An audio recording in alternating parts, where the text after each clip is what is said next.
क्या होता है एक पिता अपनी बेटी के लिए, उसका ऑल टाइम फेवरेट हीरो, या फिर सारी दुनिया सारी परेशानियों को चल दूर हट कहने की ताकत है उसका पिता।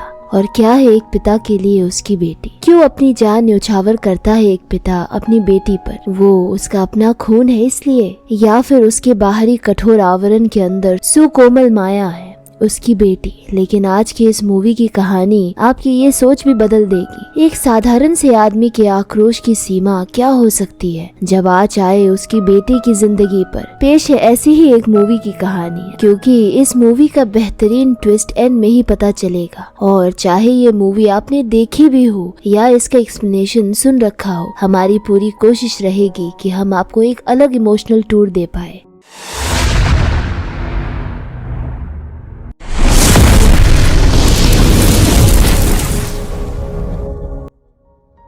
महाराजा एक साधारण सा दिखने वाला नाई यानी बार्बर जो किसी और के सैलून में काम करता है। दुकान में कस्टमर ज्यादा तो आते नहीं। मालिक और उसके साथ का नाई छोटा तंबी अंताक्षरी खेलते रहते हैं। कल उसे अपनी बीवी और छोटी सी बच्ची के साथ बाहर जाना है, इसलिए कल की छुट्टी मांगता है। मालिक सीधा हाँ तो नहीं कहता, पर आज के सारे कस्टमर उसके पास ही भेजता है। अगले सीन में महाराजा किसी टॉय शॉप से सुंदर से खिलौने खरीदता है और बार बार उसे दुकान की उल्टी तरफ एक घर में अपनी बीवी को दिखाता है, जो इशारों में उसे दूसरा खिलौना लेने कहती है। वो बेचारा भी आम पतियों की तरह हुक्म की तामील करता है, दूसरा खिलौना दिखाता है। अप्रूवल मिलते ही उसे तो खरीदता है, साथ में अपनी बीवी के लिए एक डेकोरेटिव पीस भी लेता है, बहुत ही खूबसूरत सा, जिसमें एक माँ अपने संतान को सीने में लपेटे सुला रही थी। ठीक वैसे ही जैसे उस क्षण उस घर में उसकी बीवी उसकी बेटी को। लेकिन समय में कुछ और ही छुपा था। रास्ते से लगे हुए उस घर में अचानक ही एक ट्रक आके घुस जाता है, जिसके पीछे तमिल में लिखा था ओम, जो सृजन का प्रतीक है। लेकिन उस पल में ही महाराजा का परिवार, उसकी दुनिया खत्म हो गई, चकनाचूर हो गई उस डेकोरेटिव पीस की तरह। अब कहानी का नया नजरिया सामने आता है कुछ साल बाद का, जब महाराजा की बेटी बताती है, मेरा नाम ज्योति है, पढ़ने से ज्यादा मुझे पसंद है स्पोर्ट्स खेलना। अपनी 10वीं की पढ़ाई पर भी ज्यादा ध्यान नहीं दे रही थी, जिस वजह से उसके वहाँ के सारे टीचर ज्यादा पसंद नहीं करते। लेकिन एक टीचर थी पीटी वाली मैम आसिफा, जो उसे बहुत पसंद करती और सपोर्ट भी करती। स्पोर्ट्स के साथ पढ़ाई में उसे मदद करती। ये बातें वो अपनी सहेलियों को भी बता रही होती है, अपने घर की, वो उसके पापा और लक्ष्मी की। लक्ष्मी जिस दिन वो ट्रक उस घर में घुसा, उसकी माँ की मृत्यु हो गई, पर ऊपर मचान पर रखी डस्टबिन ने नीचे गिरकर ज्योति को अपने अंदर समेट लिया, मानो कोई जीवित वस्तु हो। ज्योति की माँ तो मर गई, पर ज्योति बच गई। और उस दिन से महाराजा और ज्योति उस डस्टबिन को किसी देवी की तरह पूजते हैं और हर शुक्रवार को बाकायदा वरलक्ष्मी के पूजन की तरह उसे साफ कर तिलक लगाते। ये बातें भले ही अजीब लगे, पर महाराजा की नजरों में ज्योति की जिंदगी लक्ष्मी ने बचाई थी, एक देवी की तरह ही। उसे उसके पापा कितना प्यार करते हैं, ज्योति कुछ इस तरह बताती है। महाराजा को ज्योति के स्कूल बुलाया जाता है, जहाँ उस स्कूल का चेयरमैन ज्योति को और महाराजा को डांटने लगता है, ये कहकर कि जिस दिन उसके स्कूल में कलेक्टर आए थे, इसने ही वेलकम ड्रिंक्स में शराब मिलाया था।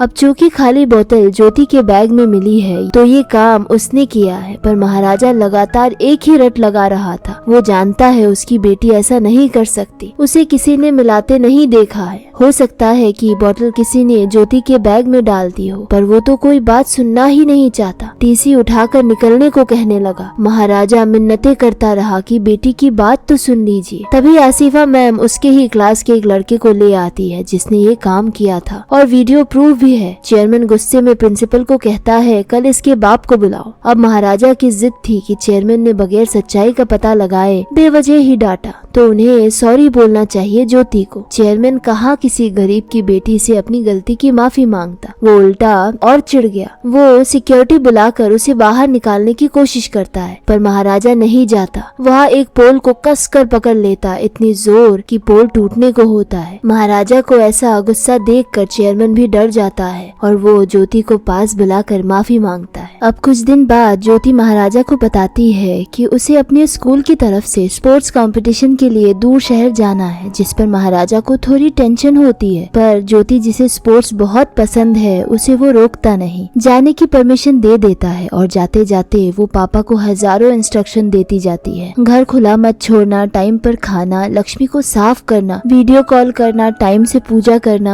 साफ पता चल रहा है कि ज्योति को पापा को अकेले छोड़कर जाना अच्छा नहीं लग रहा था। ज्योति का कहीं जाना मतलब महाराजा की जिंदगी से खुशियों का जाना। महाराजा इतना अकेला हो गया था और वो अक्सर सोया ही रहता था। फिर ऐसे ही एक रात को जब वो सो रहा था तब उसके घर में एक सांप आता है और उसके ही बदन के ऊपर से निकल जाता है और महाराजा को मालूम भी नहीं चलता क्या वाकई में सिर्फ बेटी के दूर जाने का गम इतना बड़ा था या इस साधारण से आदमी की जिंदगी असाधारण मोड़ ले रही। ये जानने से पहले बस एक गुजारिश है कि प्लीज चैनल को सब्सक्राइब और वीडियो को जरूर लाइक कर दे ताकि हम ऐसे ही बेहतरीन मूवीज बेहतरीन एक्सप्लेनेशन के साथ ला पाए। अब उस जगह का काउंसलर अपने चमचों के साथ एक कार की गैराज पर आता है और वहाँ के मैनेजर को मारने लगता है क्योंकि उसकी कार जो कल सर्विसिंग के लिए आई थी उसमें रखा चश्मा गायब कर लिया गया था और साथ ही साथ माइलोमीटर में गाड़ी 300 किलोमीटर एक्स्ट्रा चलाई गई थी। वो चश्मा उसे किसी फिल्म के हीरो ने गिफ्ट किया था। मैनेजर मार खाते हुए उसे रुकने को बोलता है क्योंकि वहाँ धना आ चुका था जिसने कल कार डिलीवर की थी।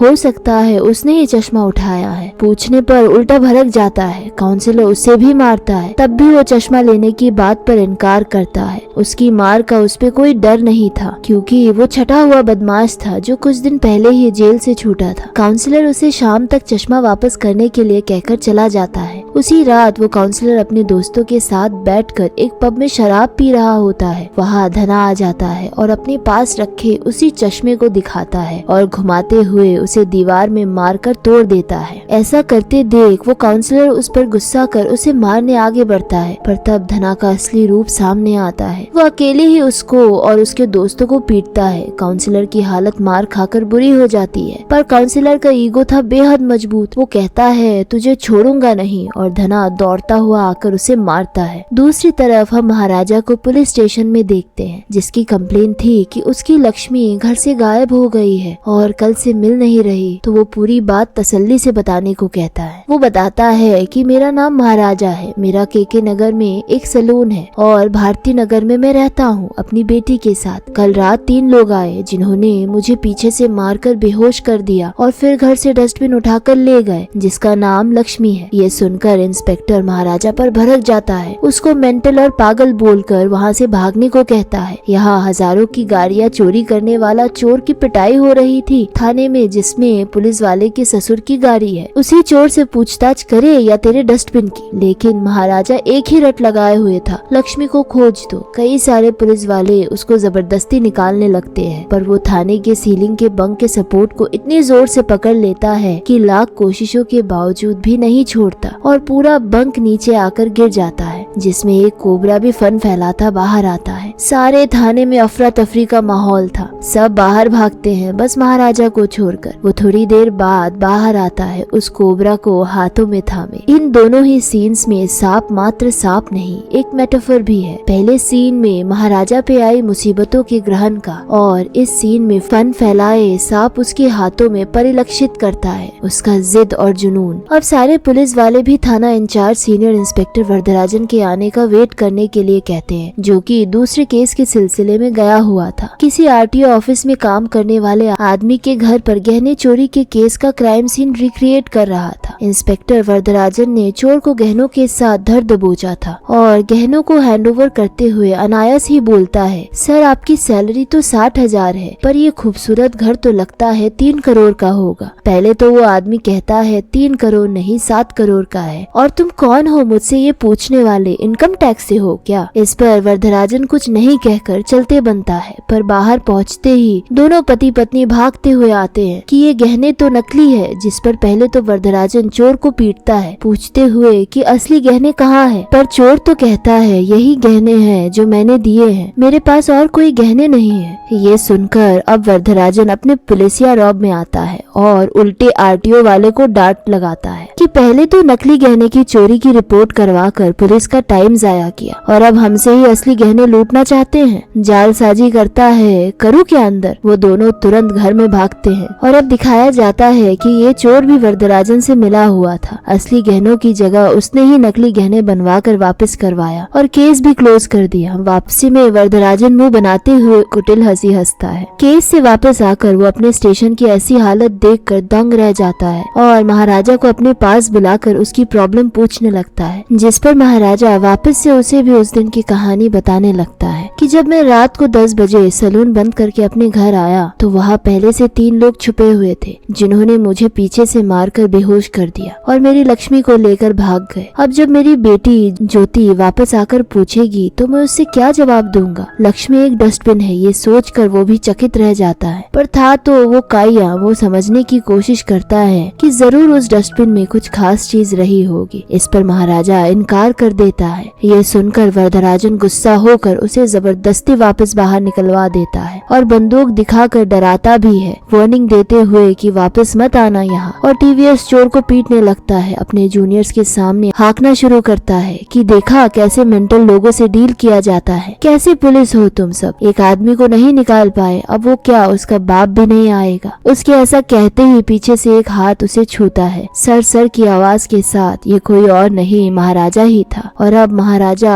उसके सामने 50,000 रुपए घूस देने की बात कहता है, जिस पर वापस उसकी पिटाई होती है। बाद में कांस्टेबल आके बताता है कि ये बातें सामने से नहीं की जाती। और अब महाराजा 5 लाख देने की बात कहता है और डील डन हो जाती है कि अब महाराजा की लक्ष्मी की तहकीकात की जाएगी, क्योंकि वरदराजन और दूसरे पुलिस वालों का मानना था कि हो न हो इसके पास किसी बड़े आदमी ने अपना ब्लैक मनी रखवाया होगा, इसलिए वो इतने पैसे देने को राजी है, वरना कोई इतने पैसे क्यों देगा। उससे सही बात पूछने के लिए अब जब वरदराजन एकांत में उसे पूछता है कि उसमें क्या है, सच बता दे तो डील की रकम 5 से 7 लाख कर देता है। अब यहाँ से एक नई कहानी शुरू होती है सिल्वा की, जो अपने साथी शबरी के साथ मिलकर आज किसी घर में चोरी कर रहे थे। एक औरत और उसकी बेटी को पास में ही बांध कर रखा था उन्होंने। उनका वैश्यपन का घिनौना चेहरा इतना भयानक था, उन औरतों को बांध निडर उनके ही घर में चिकन बनाकर खा रहे थे और खाने के बाद उनको मारने की प्लानिंग करते हैं, जिस पर वो औरत किसी तरह बोलती है उन्हें ना मारे और जितने भी छिपे हुए पैसे और सोने का मंगलसूत्र कहाँ रखा है बताती है। उनके लिए वो काफी नहीं था।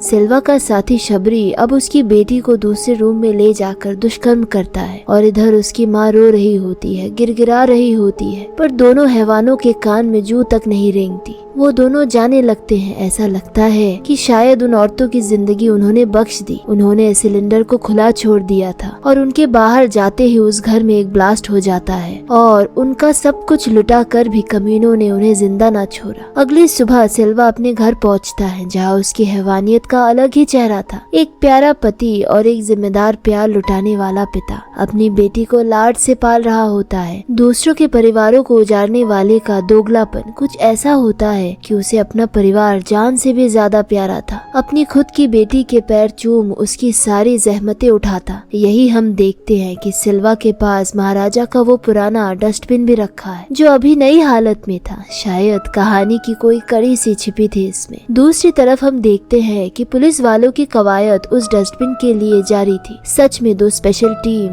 बना ली गई थी, जो महाराजा के डस्टबिन को हर जगह ढूंढना शुरू कर देते हैं। और इधर महाराजा की जिद थी कि वो थाने से जाएगा नहीं जब तक कि उसका डस्टबिन मिल नहीं जाता। इस पर वरदराजन महाराजा से काम करवाने लगता है, जैसे कि पुलिस वालों का खाना लाना, जीप की साफ सफाई करना वगैरह वगैरह। और इस सिलसिले में उसे सब कचरे का डब्बा भी बुलाने लगते हैं, उसके साथ बदतमीजियां करते हैं, उससे मार भी खानी पड़ती है। पर न जाने क्या जिद थी उसकी, जो वो पुलिस स्टेशन से हटता ही नहीं था। चाय पिलाता, पानी पिलाता, सिलेंडर लाता, मार खाता, फिर भी ढीठ सा पड़ा रहता। और इन सब के बावजूद पैसे भी देता वरदराजन के भेजे कांस्टेबल को छुपकर। इस तरफ आज भी सिल्वा के किसी इन्फॉर्मर ने उसे किसी खाली घर की जानकारी दी थी चोरी के लिए, और माहिर सिल्वा और शबरी मिलकर अपने पुराने अंदाज में चोरी भी करते हैं। और अगली सुबह सिल्वा अपनी बेटी के किसी पुराने जख्म पर मरहम पट्टी करता करता है, लेकिन वो जख्म बहुत ही बुरा था। इधर जेल में बैठा महाराजा अपने मोबाइल पर बेटी के भेजे ऑडियो और वीडियो रिकॉर्डिंग सुन रहा था। उसकी बेटी कंप्लेन कर रही थी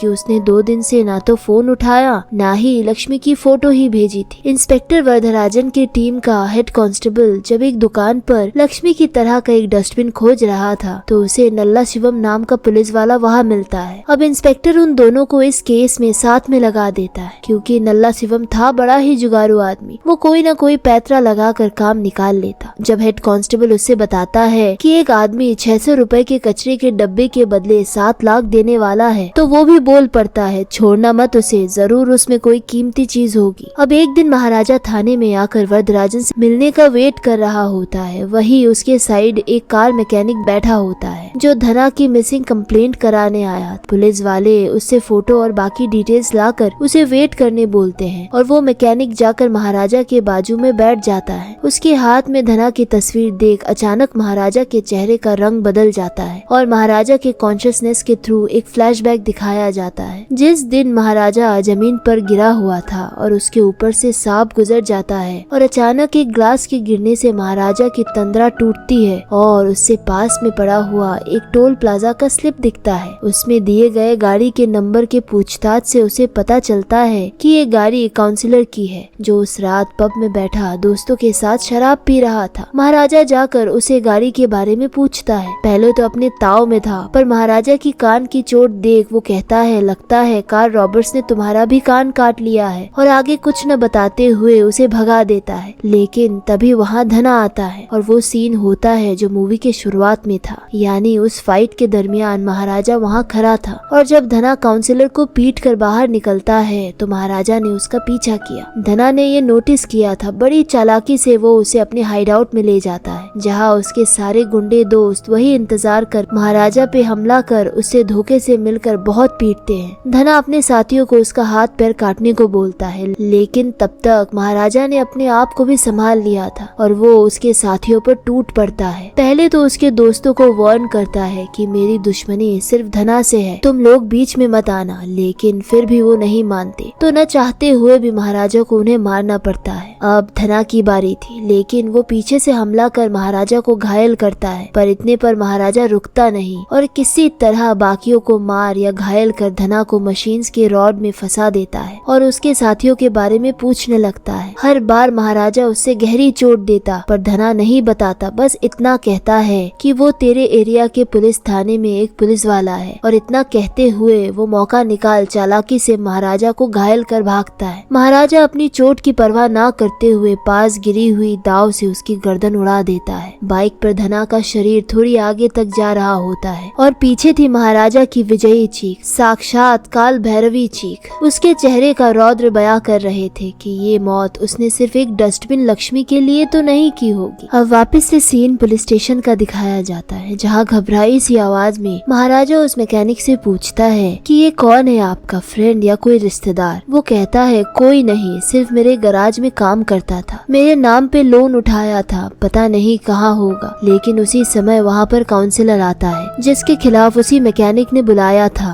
कि धना को पक्का उसी ने कुछ किया होगा, क्योंकि आखिरी बार उसकी ही लड़ाई हुई थी। काउंसलर बताता है कि धना के बारे में पूछताछ करने कोई तो आया था उस दिन बार में, लेकिन उसका नाम याद नहीं आ रहा। इधर हेड कांस्टेबल नल्ला शिवम के साथ उस डस्टबिन का डुप्लीकेट बनाने निकला था और फाइनली उन्हें एक आदमी मिल जाता है जो 2 दिन बाद सेम टू सेम बना कर देने को बोल देता है और इस काम के लिए 2500 रुपए भी चार्ज करता है। अब कहानी में वापस सिल्वा को देखते हैं जिसकी बेटी का बर्थडे आने वाला होता है और सिल्वा इसके लिए अपनी बेटी और बीवी को बहुत महंगे शोरूम में ले जाता है और सबसे महंगा रेड डायमंड से सजा गोल्ड की चेन दिलवाता है। उसकी बीवी को उसकी ये फिजूल खर्ची नहीं भाती, पर सिल्वा की बेटी ने उस पर अपने नन्हे हाथ रख पसंद किए थे। वो भला कैसे न लेता। रात को पत्नी की नाराजगी पर वो समझाता है मेरी बेटी जो पढ़ना चाहे वो पढ़ेगी, जो करना चाहे वो करेगी, उसके लिए मैं कभी भी कोई कमी आने ना दूंगा, चाहे जो हो जाए। अब अम्मू के बर्थडे का दिन आ जाता है। चेन लेके आने की बात याद दिला सिल्वा की वाइफ उससे रिक्वेस्ट करती है कि थोड़ी शेविंग करवा के आना। फोन कट करने के बाद मारे खुशी के वो अपने यहाँ की पार्टी में सारे मोहल्ले के लोगों को बुला बुला कर इनवाइट करती है और यहाँ पे सिल्वा हेयर कटिंग लेने जाता है राम की सैलून पर, जहाँ पर महाराजा बार्बर का काम करता था। महाराजा के काले बाल इस बात को दर्शाते हैं कि ये घटना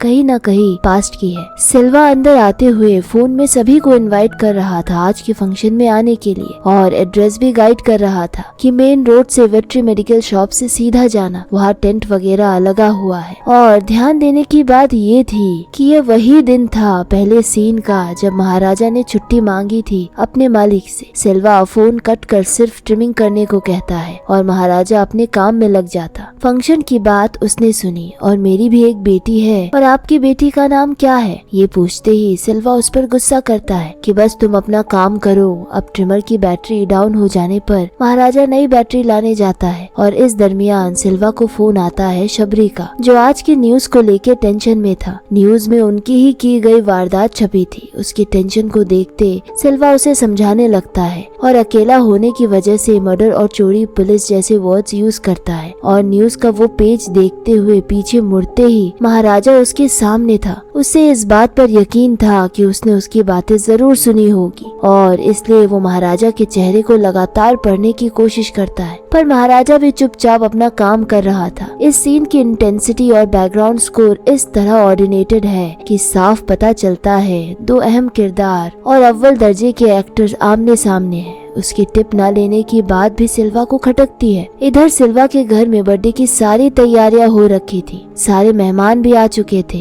पर सिल्वा टेंशन में था। शबरी के आते ही वो पहली बात उसे सैलून शॉप वाले महाराजा के बारे में बताता है। दोनों डिसाइड करते हैं कि वो उसको फॉलो करेंगे और मौका मिलते ही उसको खत्म करेंगे। पर इसी बीच सिल्वा की वाइफ बताती है कि चेन नहीं मिल रही है, जरूर बार्बर शॉप में छूटी होगी। और बार्बर शॉप में वो चेन छूटी हुई देख महाराजा भी उसके घर में आता है उसे चेन लौटाने, और इत्तेफाक से कहे या बदकिस्मती से महाराजा के पीछे पुलिस भी आती है आज सिल्वा को पकड़ने। सामने से सिल्वा को ऐसा लगता है कि महाराजा ही पुलिस को लेकर आया है उसे पकड़वाने, पर महाराजा को इसके बारे में कुछ भी पता नहीं था। अब पुलिस इंस्पेक्टर आकर सिल्वा को पकड़ लेते हैं। चोर कहीं के सारे शहर में चोरी कर यहाँ सेलिब्रेशन कर रहा है और उसे चाटे लगाने लगता है। ये आवाज सुन उसकी बीवी बाहर आती है, सारे मेहमान भी आ जाते हैं। अफरा तफरी में शबरी अपनी गाड़ी से बंदूक निकाल लेता है। पहले तो सिल्वा की बीवी को ये सब झूठ लगता है, पर शबरी की निकाली गन ने सच्चाई सामने ला दी। बदले में पुलिस की फायरिंग होती है और शबरी मारा जाता है। पुलिस ने सिल्वा को पकड़ लिया और घसीट कर थाने ले जाने लगी। उसकी बीवी रोते हुए उसे दूर जाने की बात कह रही थी और उसकी परछाई भी उस पर पड़ने नहीं देगी, डिवोर्स देगी उसे। और सामने महाराजा को खड़ा देख उसे यकीन हो गया था कि ये सब उसी का करा धरा है। मन ही मन उसने महाराजा की मौत अपनी तकदीर बना ली। वापस आते ही वो बदला जरूर लेगा और बेचारा महाराजा इन सब से अनजान बस ये सब देखे जा रहा था। अब ज्योति बस से अपने पिता महाराजा को फोन करती है कि उसकी कैंपिंग खत्म हो गई है, वो आज रात घर पहुंचेगी, पर आते हुए याद से स्पोर्ट्स शू लेते आना। उसने अपनी शू अपनी एक दूसरे फ्रेंड को दे दिया था। वरदराजन का प्यादा कांस्टेबल महाराजा को बोलता है कि चोर भी मिल गया है और डस्टबिन भी कल मिल जाएगा और अगली किश्त उससे ले लेता है। डुप्लीकेट डस्टबिन तो बन चुका था, अब उसे पुराना जैसे बनाने की तैयारी शुरू की गई। वरदराजन के घर पर ही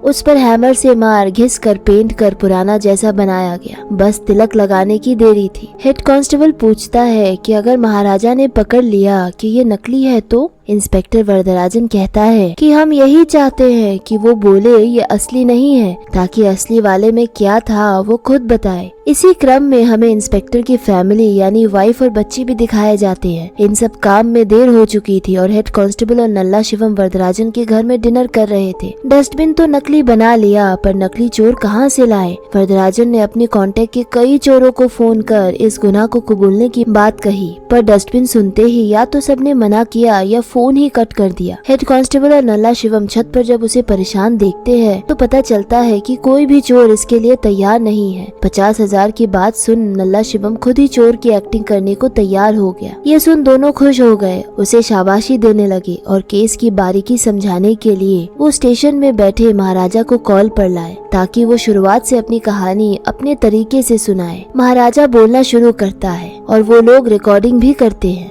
मेरा नाम महाराजा है, के नगर में मैं सैलून चलाता हूँ। पल्लीकरनी भारती नगर में मैं रहता हूँ। उस दिन रात को 10 बजे मैं घर पहुंचकर घर के बाहर के वेस के नीचे छुपाई चाबी से खोलकर मैं अंदर गया और हॉल की लाइट जलाया। यहाँ एक खास बात थी कि कहानी महाराजा सुना रहा था पर इसके विजुअल्स में उसकी बेटी ज्योति थी। वो दरवाजा खोल घर पर गई और अंदर कपड़े बदलने लगती है जिसे धना देख रहा था और आवाज होने पर वो चिल्लाती है, कौन है कौन है। और पीछे से धना के अलावा कोई और शख्स उसका मुंह दबाता है। कोई और नहीं, नल्ला शिवम ही था। धना उसकी आंखों में पट्टी बांध देता है। उसे धक्का देकर वो भागती है पर सामने से सिल्वा एक रॉड लेकर उसे मारता है। वो गिर जाती है। फिर सिल्वा उसे लातों से बहुत बुरी तरह पीट कर बेदम कर देता है। सिल्वा चिल्लाता है, खींचता है महाराजा के ना आने पर, बाहर जाता है पर नल्ला शिवम की नीयत बिगड़ चुकी थी और अब वो उस कमरे में जाता है। इधर महाराजा अपनी बेटी के बोले शू लेने जाता है और उस स्पेसिफिक कलर के लिए 3 किलोमीटर दूर के शॉप से मंगवाना पड़ेगा, इसलिए आज 10:15 तक महाराजा घर नहीं आ पाया। और इधर उसके लेट होते रहने की वजह से वो लोग आपस में झगड़ रहे थे। उनका शिकार तो महाराजा था जिसने 15 साल पहले सिल्वा को पकड़वाया था। उनके मुताबिक देर होते रहने की वजह से नल्ला शिवम के बाद धना उस रूम में जाता है और ज्योति का शोषण करता है। उसके चीखने की आवाजें बाहर गूंज रही थी। अब धना ज्योति को ठिकाने लगाने जाता है पर नल्ला शिवम उसे रोकते हुए बोलता है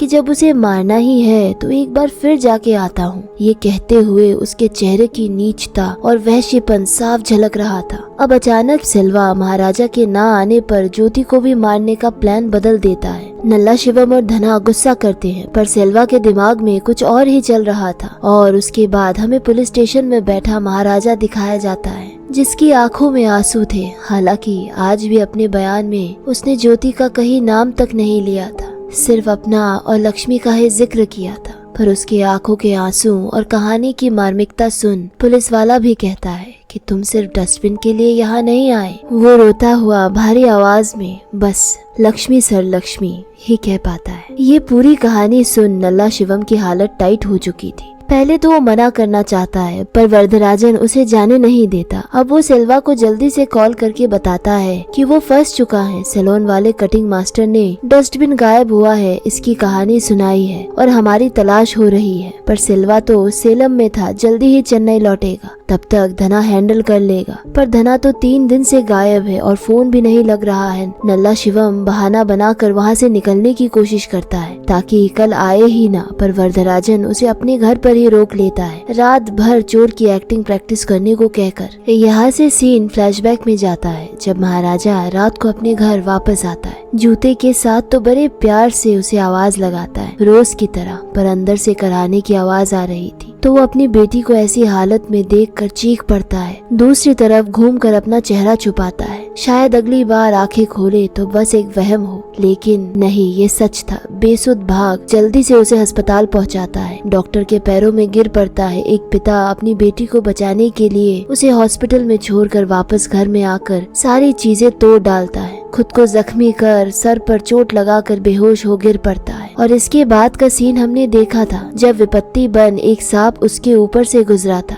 हॉस्पिटल में ज्योति जब बात करने की हालत में थी उसे पूरी कहानी बताती है कि मेरे साथ दुष्कर्म हो रहा था तो एक आदमी के पीठ पर कान की तरह का ट्यूमर था। महाराजा से अपनी ख्वाहिश जाहिर करती है कि मैं एक बार उस आदमी से मिलना चाहती हूँ जिसने मेरे साथ ऐसा किया। महाराजा बहुत ही बुरी तरह से रोता है और टूट जाता है और अपनी बेटी के साथ ऐसा करने वालों को मारने की शपथ लेता है। और सबसे खास बात, लक्ष्मी वो डस्टबिन महाराजा ने ज्योति के बेड के नीचे ही रखा था, यानी ये तो कभी गायब हुआ ही नहीं, बस एक बहाना था महाराजा के पुलिस तक पहुंचने का। इसके बाद सीन प्रेजेंट में शिफ्ट होता है जहां वरदराजन महाराजा के घर पर आता है नल्ला शिवम और टीम के साथ। महाराजा ने कभी नल्ला शिवम का चेहरा देखा नहीं था पर नल्ला शिवम तो घबराया, डर और पसीने से तरबतर था। इंस्पेक्टर के जोर देने पर नल्ला शिवम सीन रिक्रिएट करता है कि उसने कैसे और कब कब क्या किया। चोर अंदर घुसे और उन्हें जब कुछ भी नहीं मिला तो डस्टबिन चोरी करके निकलने लगे और तभी कोई अंदर आया। देखा तो महाराजा आया था। दरवाजा खोल, लाइट जली और रूम में जाकर कपड़े बदले। मैंने देखा ये दृश्य बोलते वक्त उसकी वासना साफ झलक रही थी, पर एक आहट सुनते ही कौन है करने लगा तो मैंने महाराजा के मुंह को पीछे से पकड़ा था। ये बताते वक्त नल्ला शिवम अपने हाथ ज्योति की हाइट के बराबर रख कर दिखाता है। ये देखकर महाराजा को शक होता है। फिर डस्टबिन मिल जाने की खुशी जाहिर करने वो नल्ला शिवम के गले मिल उसके पीठ पर कान जैसे ट्यूमर को कंफर्म कर लेता है कि ये वही पुलिस वाला है जिसके बारे में धना ने बताया था। महाराजा वरदराजन से रिक्वेस्ट कर नल्ला शिवम से बात करता है। उसकी उम्र क्या है? लगभग 50 या 54 साल हो। ये सुनकर महाराजा उसे कहता है तुम्हें शर्म नहीं आती? वो कहता है शर्म की क्या बात, चीज अच्छी थी तो उठा लिया, चाहता तो निपटा सकता था पर मैंने निपटाया क्या, छोड़ दिया ना, अब तू भी छोड़ दे, जाने दे। यहाँ वो इशारा लक्ष्मी का दे रहा था पर बात उसकी बेटी ज्योति की हो रही थी। महाराजा भर्राती आवाज में कहता है दर्द हो रहा है, छोड़ दीजिए, उसने ऐसा कहा था ना। पर नल्ला शिवम उसमें धमकाने लगता है कि मैं चाहता तो कूड़े के डब्बे को मसल कर फेंक देता पर मैंने किया तो नहीं। ये बात इंस्पेक्टर सुनकर आता है और बात काटते हुए कहता है तो उसे धमका क्यों रहा है? महाराजा तुम्हें तुम्हारा डब्बा मिल गया, हमें चोर, पैसा दो, डील खत्म करो। और तुम्हें पैसे दिए तो बताओ इसके साथ क्या करें? महाराजा कहता है जाने दीजिए। जाने कैसे दे? इससे तो जेल में भरूंगा। महाराजा कहता है नहीं सर, माफ कर दीजिए। इंस्पेक्टर कहता है तुम्हारी बेटी के साथ दुष्कर्म किया, उसके लिए भी माफ कर दे। ये ऐसा ट्विस्ट देख महाराजा का सिर घूम जाता है। वरदराजन ने पहले अपने सूत्रों से पता लगा लिया था कि महाराजा लक्ष्मी ढूंढने नहीं अपनी बेटी के गुनहगारों को ढूंढ रहा था। वरदराजन ने इस केस को लिया तो उन्हें मालूम चला कि ज्योति अस्पताल में है और कुछ लोगों ने उसके साथ दुष्कर्म किया। तफ्तीश से पता चला कि उनमें से एक नल्ला शिवम ही है। जिसके बाद सारे पुलिस वाले भी डस्टबिन को ढूंढने का नाटक कर रहे थे और नल्ला शिवम को फंसाने का जाल भी बुन रहे थे। अब वरदराजन महाराज के हाथ में एक देसी दाव देकर कहता है बगैर सोचे सिर उड़ा दे उसका,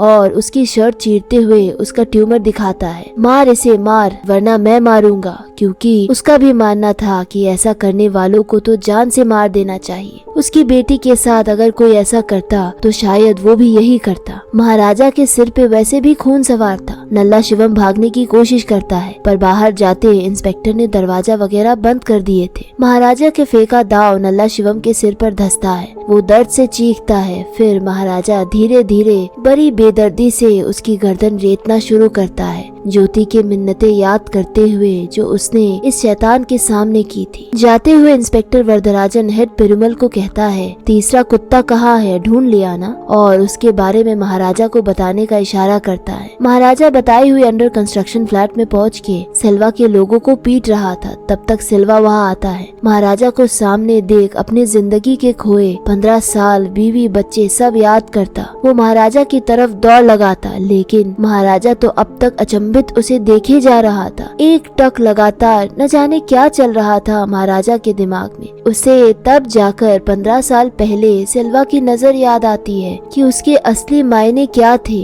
एक गलतफहमी का शिकार हो वो उससे बदला लेना चाहता था। सिल्वा महाराजा को बगल में पड़ी रॉड से पीटता जाता है। याद आया 15 साल पहले मुझे जेल भेजा था तूने, मेरा परिवार, मेरी अम्मू सब छीना मुझसे। याद आया बीवी, बच्ची, मेरी जिंदगी सब बर्बाद किया तूने, कैसे भूला तू ये सब? तब तक महाराजा भी संभल चुका था। वो भी सिल्वा पर हमला करता है, पास की पड़ी चीजों से उसे घायल करता है और फिर पास रखी सीमेंट स्लैब से उसे जान से मारने की बजाय उसका पैर जख्मी कर रुक जाता है। थोड़ी देर बाद उसे होश में लाकर पानी पिलाता है। इतने दर्द के बाद भी सिल्वा खुश था। कहता है ये दर्द कुछ नहीं है, पर जो दर्द मैंने तुझे दिया है वो तुझे जिंदगी भर कटोचता रहेगा। चाहता तो तेरी बेटी को उस वक्त ही मार देता, पर 15 साल के बदले की आग थी। हर दिन अपनी बेटी को देख कर रोएगा, तब तुझे याद आएगा हर पल कि तूने मुझे मेरी अम्मू से दूर किया था। इन पूरी बातों के दरमियान महाराजा बुद्ध बन के सुन रहा था। उसके मुंह से एक शब्द न निकला। तभी नीचे ज्योति भी आसिफा मैडम के साथ आ चुकी थी। वो भी ऊपर आ जाती है, पर अपने पिता से बस एक बार ऐसे नीच आदमी से मिलने की विनती करती है। महाराजा उसे मना करता है, पर वो नहीं मानती तो महाराजा भी उससे चेयर में बिठा दूर हट जाता है। ज्योति को सामने देख सिल्वा एक जालिम नीच सी हंसी हंसता है। ऐसे क्या देख रही है? वो कहती है, इस दुनिया के सबसे नीच आदमी को देख रही हूँ। अगर कोई तेरी बेटी हो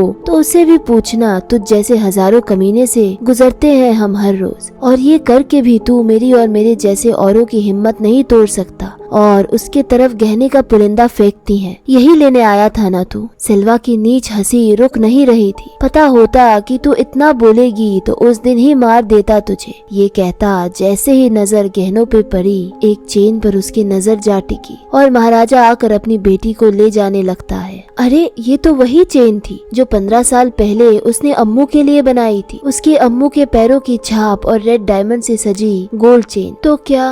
और इतना सोचते हुए फ्लैशबैक का दृश्य आता है। उस दिन महाराजा अपने घर पर नहीं, सिल्वा की बीवी के घर गया था उसकी चेन लौटाने, जो पुराने घर को छोड़ नई जगह आ गई थी अपनी बेटी अम्मू के साथ। पर उसकी बीवी को पाप और हराम की कमाई का कुछ नहीं चाहिए था। वो उसे मंदिर में दान करने कहती है। अपनी बच्ची को रोता देख महाराजा सामने की शॉप से टॉय लेने गया था। जब लॉरी इस घर में आ घुसी, सारे मारे गए। महाराजा और सिल्वा की किस्मत ऐसी जुड़ी कि दोनों का संसार एक साथ खत्म हो गया। पर सिल्वा के ही घर का वो डस्टबिन ऊपर बंक से कैसे अम्मू के ऊपर आ गिरा, उस हादसे में उसकी जान बच गई। यानी ये ज्योति कोई और नहीं, सिल्वा की ही खुद की बेटी अम्मू थी। अब सिल्वा जाती हुई ज्योति के पीठ पर देखता है, जहाँ आज भी बचपन के चोट का वो निशान मौजूद था, जिसकी मरहम पट्टी वो करता। उसके सर पर मानो पहाड़ टूट पड़ा। अपनी अम्मू को जिन नाजों से फूल सी पालना चाहता था, उस पर ये सितम वो किसी और ने नहीं, उसने खुद ने किए थे। उस रात उसे मारा पीटा और अपने कमीने साथियों को उससे रौनते देखा।